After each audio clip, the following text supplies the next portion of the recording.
T Vasudevan നായരുടെ രണ്ടാമൂഴം എന്ന നോവലിലെ രണ്ടാം അധ്യായത്തിലെ 6-ാം ഭാഗമാണ് ഇന്ന് ജാലകത്തിൽ വായിക്കുന്നത്. ഞാൻ പടവുകൾ കയറുമ്പോൾ അർജുനൻ ഇറങ്ങുകയായിരുന്നു. ഗൗരവത്തിനിടയ്ക്കും അവൻ എനിക്കൊരു പുഞ്ചിരി തന്ന് പിറുപിറുത്തു. ബ്രാഹ്മണന്റെ വിവരക്കേട്. ഞാൻ പഴയ സ്ഥാനത്ത് യുധിഷ്ഠിരനരികെയിരുന്നു. ചോദ്യങ്ങൾ യുധിഷ്ഠിരനുള്ളിൽ നിരത്തി വച്ചിട്ടുണ്ടെന്ന് മുഖം കണ്ടാൽ അറിയാം. അപ്പോൾ വാദ്യഘോഷങ്ങൾ നിന്നു. ദ്രോണാചാര്യരുടെ ശബ്ദം കേട്ടു. അദ്ദേഹം ഒരു അഭ്യാസിയെ സദസ്സിന് പരിചയപ്പെടുത്തുന്നത് തന്നെ കാണികൾക്ക് ഇതിലും വലിയ പ്രദർശനം കാത്തിരിക്കാനുള്ള സൂചനയായിരുന്നു. ഇതാ എനിക്ക് പുത്രനേക്കാൾ പ്രിയപ്പെട്ട വത്സല ശിഷ്യൻ, സർവാസ്ത്രങ്ങളും പഠിച്ചവൻ അർജുനൻ. മാറത്ത് പൊന്നക്ഷത്രങ്ങൾ പതിച്ച പോർച്ചട്ടയും കയ്യിൽ തോലുറയും ധരിച്ച് രംഗമധ്യത്തിലേക്ക് നടക്കുന്ന അർജുനൻ. ബാലതരുണികളുടെ കണ്ണുകളെല്ലാം അവന്റെ ഓരോ കാൽവയ്പിലും നീലമലരുകൾ ചൊരിയുന്നുവെന്ന് തോന്നി. ഞങ്ങൾ 4 പേർ പരസ്പരം നോക്കി. അഭിമാനം കൊണ്ട് എന്റെ കലങ്ങിയിരുന്ന മനസ്സ് അപ്പോൾ തെളിഞ്ഞു. ആവശ്യത്തിൽ കൂടുതൽ ഞാൻ സമയമെടുത്തതിന്റെ കാര്യം മാത്രം യുധിഷ്ഠിരൻ ഇടയ്ക്കൊന്ന് പറഞ്ഞു വെച്ചു. വന്ദനമുറകൾ കഴിഞ്ഞ് അർജുന അസ്ത്രങ്ങളുടെ ബലവും ദൂരവും കാട്ടി. പുങ്കാനുപുങ്കം അമ്പെയ്ത് വേഗം കാട്ടി. ഇടംകൈയിന്റെയും വലം കൈയിന്റെയും സ്വാധീനം കാണിച്ച് ലോഹവരാഹത്തിന്റെ വായിൽ 5 അമ്പുകൾ എയ്തു. കാളക്കൊമ്പിൽ 21 അമ്പുകൾ അയച്ചു. തറച്ച അമ്പിന്റെ വായ്ത്തലയുരസിപ്പതിച്ച് പുത്തൻ മുനകൾ ഉരഞ്ഞ് തീപ്പൊരി ചിതറി. ആളുകൾ വിസ്മയം കൊണ്ട് പുളഞ്ഞു. അപ്പോൾ രംഗഭൂമിയിലേക്ക് മറ്റൊരു വില്ലാളി കടന്നു വന്നു. സൂതപുത്രൻ കർണൻ. അഹങ്കരിച്ചത് മതി പാർത്ഥ. ആരും പരിചയപ്പെടുത്തിയില്ല. അർജുനൻ അസ്തവീര്യനെ പോലെ നിൽക്കുമ്പോൾ ലോഹവരാഹത്തിലെ അമ്പുകൾ ഓരോന്നായി കർണൻ ഏതുമുറിച്ചു. അമ്പുകൾ കൊണ്ട് ഭൂമിയിൽ സ്വസ്തികയുണ്ടാക്കി. ഉയർന്നു തലകുത്തി വീഴുന്ന അമ്പിനെ വീണ്ടും മുകളിലേക്ക് ഉയർത്തി. നിലം തൊടാൻ അനുവദിക്കാതെ അമ്പുകളെ കൊണ്ട് വായുവിൽ നൃത്തം വെപ്പിച്ചു. കാണികൾ അഭിനന്ദന രൂപത്തിൽ ഇരമ്പി. മണ്ഡപത്തിൽ നിന്ന് ദുര്യോധനൻ സമനില വിട്ടവനെ പോലെ ഉറക്കെ വിളിച്ചു പറഞ്ഞു, ഞാനും എന്റെ കുരുരാജ്യവും കർണ നിനക്ക് കീഴ്പ്പെട്ടിരിക്കുന്നു. അരിശത്തോടെ യുധിഷ്ഠിരൻ ചോദിച്ചു, ആരാണ് സൂതന് മത്സരിക്കാൻ അനുവാദം കൊടുത്തത്? ആചാര്യന്മാരോടായി ജനങ്ങൾ കേൾക്കെ കർണൻ പറഞ്ഞു, എനിക്ക് ഈ അർജുനനോട് ദ്വന്ദ്വയുദ്ധത്തിന് അവസരം തന്നാലും. രംഗം വഷളാവാൻ തുടങ്ങുന്നുവെന്നറിഞ്ഞ് ഞാൻ താഴെ ഇറങ്ങി. വിളിക്കാതെ വരുന്നവരുടെ ഗതിയെപ്പറ്റി അർജുനൻ എന്തോ പറഞ്ഞു. അടുത്തെത്തിയപ്പോൾ അവന്റെ മുഖത്ത് അധൈര്യം ഞാൻ വ്യക്തമായും കണ്ടു. ഓടിയെത്തിയ ദുര്യോധനാദികൾ കർണനെ തഴുകി മാർച്ചട്ട അണിയിച്ചു. പിൻവാങ്ങുന്നതിന് ന്യായങ്ങളൊന്നും തോന്നാതെ അർജുനൻ എന്നെ നോക്കി. മാർച്ചട്ട പിന്നിൽ മുറുക്കി കൊടുക്കുമ്പോൾ ഞാൻ പറഞ്ഞു, ദയ അർഹിക്കുന്നില്ല സൂതപുത്രൻ. അപ്പോൾ ഭീഷ്മാചാര്യരും ദ്രോണരും കൃപരും അടുത്തെത്തി. നേരത്തെ ഒരുങ്ങിക്കഴിഞ്ഞ കർണനെയും ഒരുക്കുന്ന എന്റെ ജോലി കഴിയട്ടെ എന്ന ഭാവത്തിൽ കാത്തു നിൽക്കുന്ന അർജുനനെയും അവർ നോക്കി.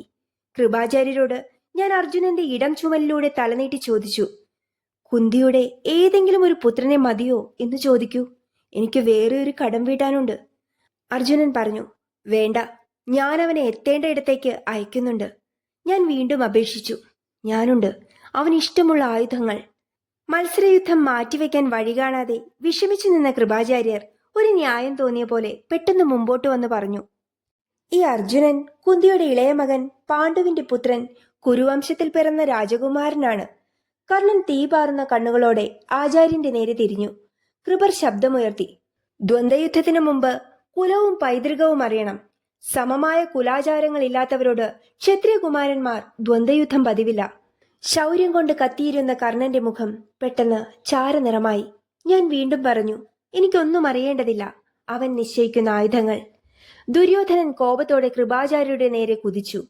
വീരന്മാരുടെ കുലം നോക്കേണ്ടതില്ലെന്നും ന്യായമില്ലേ ആചാര്യൻ? പിന്നെ ആളുകൾ കേൾക്കത്തക്കവണ്ണം ഉറക്കെ ശബ്ദമുയർത്തിക്കൊണ്ട് ദുര്യോധനൻ പ്രഖ്യാപിച്ചു, കർണൻ ഈ നിമിഷം തൊട്ട് രാജാവാണ്. പൈതൃകമായി എനിക്ക് കിട്ടിയ അംഗരാജ്യം ഇതാ ഇപ്പോൾ ഞാൻ കർണനു ദാനം ചെയ്യുന്നു. അയാൾ പിന്നെ അലറി, എവിടെ വൈദികർ? ദാനം വാങ്ങാനില്ലാത്തതുകൊണ്ട് ഒരുത്തനും ഇവിടെ വന്നിട്ടുണ്ടാവില്ല. ആരുമില്ലേ? ഓടിയെത്തിയ വൃദ്ധവൈദികർ എവിടെ നിന്നോ ജലകുംഭങ്ങൾ കൊണ്ടുവന്നു. ദുര്യോധനൻ കർണന്റെ തോളിൽ കൈവച്ചു പറഞ്ഞു, ആഘോഷം എല്ലാ ആചാരങ്ങളും അനുസരിച്ച് പിന്നെ നടക്കും. ഇപ്പോൾ ഇത് ധാരാളം മതി. ബ്രാഹ്മണർ മന്ത്രം ചൊല്ലി കർണന്റെ ശിരസിൽ 3 ജലകുംഭങ്ങൾ ചൊരിഞ്ഞ് അഭിഷേകം ചെയ്തു. കർണൻ ദുര്യോധനനെ ആശ്ലേഷിച്ചു. ആചാര്യന്മാർ കേൾക്കാൻ വേണ്ടി ദുര്യോധനൻ അഹങ്കാരത്തോടെ പറഞ്ഞു, അംഗരാജ്യത്തിലെ രാജാവേ, നിങ്ങൾക്കെന്റെ നിതാന്ത സൗഹൃദം.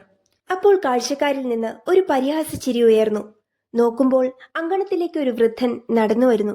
ബുദ്ധിസ്ഥിരത നഷ്ടപ്പെട്ട ഏതോ കാഴ്ചക്കാരനാണെന്ന് ഞങ്ങൾ കരുതി. അഴിഞ്ഞ വസ്ത്രം വാരിപ്പിടിച്ച് വിയർത്തു കുളിച്ച് വേച്ചു വേച്ചു വന്ന വൃദ്ധൻ വിളിച്ചു ചോദിച്ചു, എവിടെ എന്റെ കർണൻ, എവിടെ എന്റെ കർണൻ? ആകാശം മുട്ടി നിൽക്കുകയാണെന്ന് തോന്നിയിരുന്ന കർണൻ ആകെ ചെറുതായതുപോലെ തോന്നി. അയാൾ ധൃതിയിൽ വൃദ്ധന്റെ അടുത്തേക്ക് നീങ്ങി വിളിച്ചു, അച്ഛാ, അച്ഛൻ ഇവിടെ? അപ്പോൾ ഇതാണ് സൂതൻ അധിരഥൻ. കർണൻ തലകുനിച്ച് മുമ്പിൽ നിന്നപ്പോൾ സൂതൻ അവന്റെ തോൾ വളകൾക്ക് താഴെ പിടിച്ചുകൊണ്ട് എന്തൊക്കെയോ പറഞ്ഞുകൊണ്ടിരുന്നു. അരിശവും ഉത്കണ്ഠയുമല്ല അപ്പോൾ എനിക്കനുഭവപ്പെട്ടത്. അറിയാതെ മനസ്സ് സഹതപിച്ചുപോയി. ബഹളം കേട്ട് കർണൻ ആപത്തിലാണെന്നോ മറ്റോ ആരോ പറഞ്ഞ് ഓടിക്കിതച്ച് വന്നതായിരിക്കണം അധിരഥൻ. രാജാവായി തീർന്ന മുഹൂർത്തത്തിൽ അമ്പൊരുന്ന് നിസ്സഹായനായി നിൽക്കേണ്ടി വന്ന സൂതപുത്രനോട് എന്തുകൊണ്ടോ അപ്പോൾ സഹതാപം തോന്നി. പക്ഷേ അകലെ എവിടെ നിന്നോ നാഗന്റെ വാക്കുകൾ ഞാൻ ഓർമ്മയിൽ കേട്ടു. ശത്രു ദയ നേടുമ്പോൾ കൂടുതൽ കരുത്തനാവുന്നു.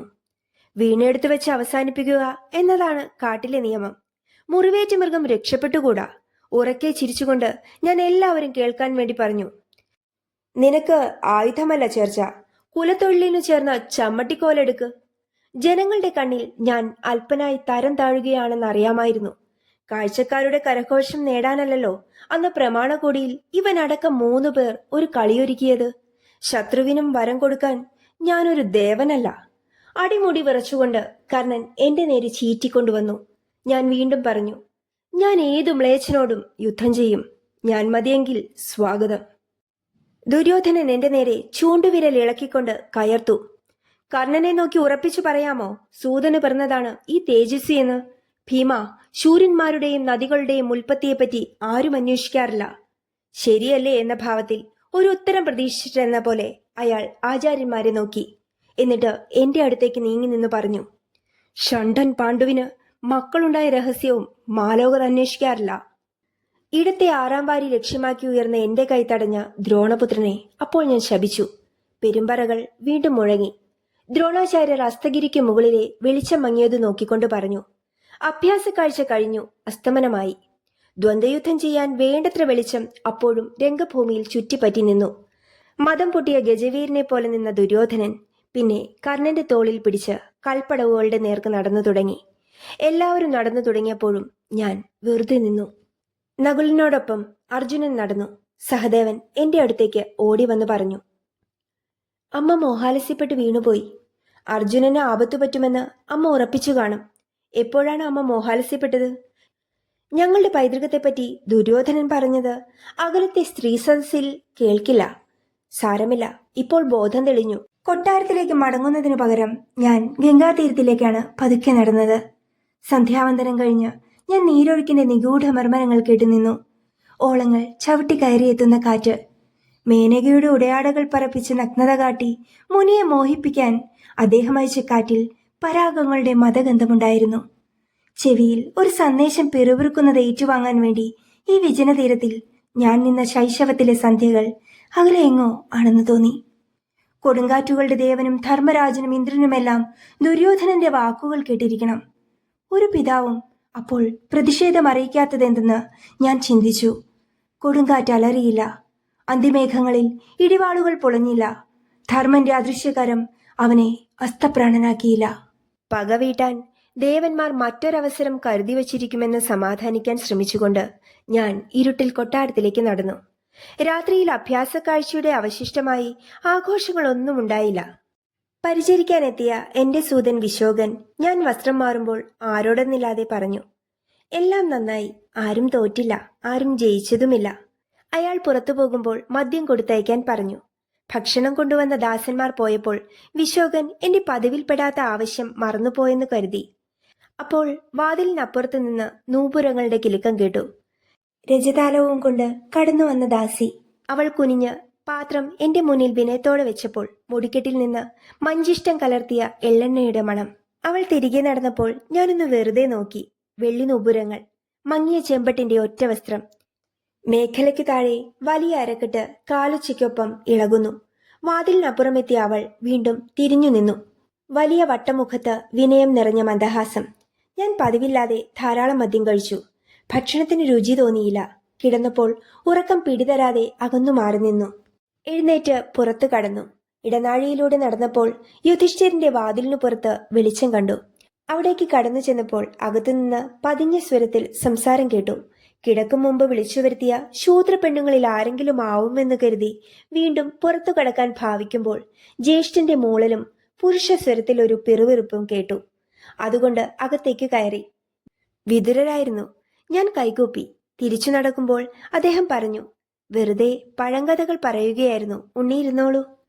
അദ്ദേഹം പുറത്തേക്ക് പോയപ്പോൾ ഭിത്തിയിൽ ഉറപ്പിച്ച ലോഹച്ചെരാതിന്റെ താഴത്തെ ഇരുട്ടിന്റെ വൃത്തത്തിലെ പീഠത്തിലിരുന്നു. ജ്യേഷ്ഠൻ എഴുന്നേറ്റ് തിരികൾ നീട്ടി. പിന്നെ ചോദിച്ചു, ഉണ്ണി, ഒരു കൈ കളിക്കാനുണ്ടോ? അതിനു മറുപടി കിട്ടും മുമ്പേ ആവേശത്തോടെ വെള്ളിക്കരുക്കൾ വെച്ച് താമ്പാളം എടുത്ത് നിലത്ത് ചമ്രം പടിഞ്ഞിരുന്നു. എനിക്കറിയില്ല, ഒഴിഞ്ഞുമാറാൻ ശ്രമിച്ചു. ഞാൻ പഠിപ്പിച്ചു തരാം. ജ്യേഷ്ഠനെ തൃപ്തിപ്പെടുത്താൻ വേണ്ടി ഞാൻ ഇരുന്നു കൊടുത്തു. 4, 3, 2, 1 അടയാളപ്പെടുത്തിയ വെള്ളിക്കരുക്കൾ. പെരുപ്പം വീണാൽ വീണ്ടും കളിക്കാം. 4 കൊണ്ട് ഹരിച്ച് ശിഷ്ടം വരാത്ത കൃതയാണ് വലിയ കളി. 3 ശിഷ്ടം വന്നാൽ ത്രേത, 2 വന്നാൽ ദ്വാപര, 1 വന്നാൽ കലി. പിന്നെ ആയവും വ്യയവും കണക്കാക്കുന്ന വിധം വിസ്തരിക്കാൻ തുടങ്ങി. പിന്നെ എല്ലാം എത്ര എളുപ്പം എന്ന് സ്ഥാപിച്ചുകൊണ്ട് അദ്ദേഹം കളി തുടങ്ങി. ജ്യേഷ്ഠനെ തൃപ്തിപ്പെടുത്താൻ ഞാൻ ഇരുന്നു കൊടുത്തു. കളിച്ചതൊക്കെ അദ്ദേഹം ജയിച്ചു. ചിരിച്ചുകൊണ്ട് പറഞ്ഞു, ഗ്രാഹത്തിലാണ് വൈദഗ്ധ്യം വേണ്ടത്. അക്ഷത്തെക്കൊണ്ട് അനുസരിപ്പിക്കുന്നതാണ് കളി. ഈ നിസ്സാര ജയങ്ങൾ അദ്ദേഹത്തിന്റെ മൗഢ്യഭാവം മാറാൻ ഒരാവശ്യമായിരുന്നു എന്ന് തോന്നി. ഞാൻ നാട്ടിലൊക്കെ സഞ്ചരിക്കണം, പ്രഭുക്കളും ശ്രേഷ്ഠരുമായി ഇടപെടണം. എന്നെ വാഴിക്കാനുള്ള ആവശ്യം ജനങ്ങളിൽ നിന്നു തന്നെ ഉയർന്നു വരണമെന്നാണ് ഇളയച്ചൻ പറഞ്ഞുകൊണ്ടുവന്നത്. ശരിയായിരിക്കാം എന്ന മട്ടിൽ ഞാൻ മൂളി. പിന്നെ എന്തോ ഓർമ്മിച്ച് ഞാൻ ചോദിച്ചു, ഞാൻ അമ്മയെ കണ്ടില്ല, അമ്മയ്ക്ക് എങ്ങനെയുണ്ട്? ഓ, വെറും മോഹാലസ്യം. അർജുനനൊന്നും പറ്റിയില്ലെന്നറിഞ്ഞപ്പോൾ സുഖമാവുകയും ചെയ്തു. ഒരു ചോദ്യം കൂടി എനിക്കുണ്ടായിരുന്നു. എപ്പോഴെങ്കിലും ഒരു ഏകാന്ത മുഹൂർത്തത്തിലെങ്കിലും പിതാവായ ധർമ്മദേവൻ ജ്യേഷ്ഠനുമായി ബന്ധപ്പെട്ടിട്ടുണ്ടോ? ചോദിക്കേണ്ട സമയമായോ എന്ന് ഞാൻ സംശയിച്ചു. അതുകൊണ്ട് മിണ്ടാതെ പിന്നെയും തോറ്റുകൊടുക്കുന്ന ജോലി തുടർന്നു. താൻ ശുദ്ധ മന്നൻ തന്നെ, ഇതും തോറ്റു എന്ന് പറഞ്ഞ ജ്യേഷ്ഠൻ കളി അവസാനിപ്പിച്ചു. ഞാൻ പുറത്തിറങ്ങി. ഇടനാഴിയിൽ നിന്ന് കൽവിളക്കുകൾ പുകഞ്ഞു കത്തുന്ന വാതിൽ കടന്ന് മുറ്റത്തേക്കിറങ്ങി. കൊട്ടാരങ്ങൾ ഉറങ്ങുകയാണ്. അകത്തെ ആനപ്പന്തികളിൽ നിന്ന് അയവിറക്കുന്ന ശബ്ദങ്ങളും ഈന്തൽപ്പട്ടകൾ ഒടിയുന്നതും കേൾക്കാം. ആകാശത്ത് വടക്കേ ചെരുവിൽ മങ്ങിയ സപ്തർഷികളും അരുന്ധതിയും. കാറ്റില്ലാത്ത തണുത്ത രാത്രി. പരുക്കൻ കൽത്തിണ്ണകളിലൊന്നിൽ ഞാൻ വെറുതെ ഇരുന്നു. പിന്നെ മലർന്നു കിടന്നു. നിഴൽ പോലെ വന്ന രൂപം അടുത്തെത്തിയപ്പോൾ ഞാൻ ശത്രുഭയം കൊണ്ട് ചാടി എഴുന്നേറ്റു. ആരാത്? ഒരു സ്ത്രീയാണ്.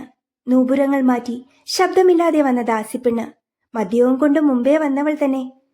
ആദ്യത്തെ ശത്രുവധം ഇന്നാഘോഷിക്കാനായില്ല.